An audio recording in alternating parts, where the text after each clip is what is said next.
In this quick guide, you'll learn how to set up 1099 contractor payments in Gusto.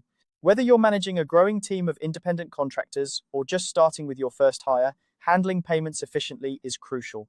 Let's dive right in and make this process smooth and straightforward.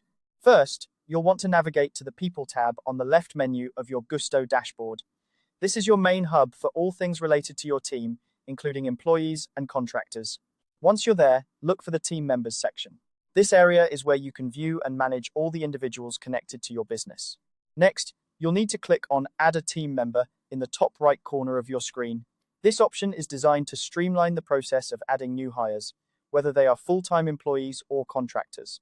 By clicking here, you initiate the setup for a new team member, and Gusto will guide you through the necessary steps. You'll then be prompted to select whether your new team member is an individual or a business contractor.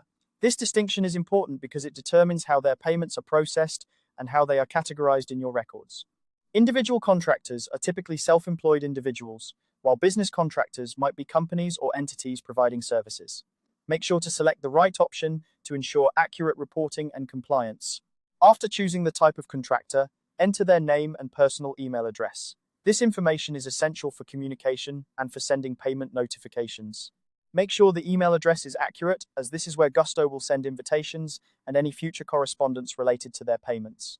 The next step involves setting their contract start date, wage type, and pay rate. The contract start date is crucial because it marks the beginning of their engagement with your company. It's also a reference point for any future documentation or records you might need. When it comes to wage type, you can choose between hourly or fixed. This choice depends on how you've agreed to compensate your contractor. If they are paid per hour of work, select hourly. If they receive a pre-agreed amount regardless of hours, choose fixed. Be sure to enter the correct pay rate, which will be used to calculate their payments accurately. Finally, you have the option to toggle the invitation for them to input their own details. This feature allows contractors to enter their personal information directly into Gusto, saving you time and ensuring accuracy. Enabling this option is a great way to empower your contractors and streamline the onboarding process. Once you've made your selections and double-checked all entries, click Save to complete the setup.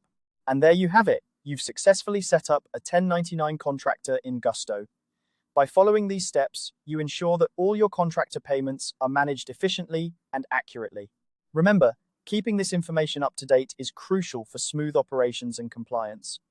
I hope this guide makes your contractor management experience a breeze. If you found this helpful, don't forget to check out our other tutorials for more tips and tricks on managing your team with Gusto. Happy hiring!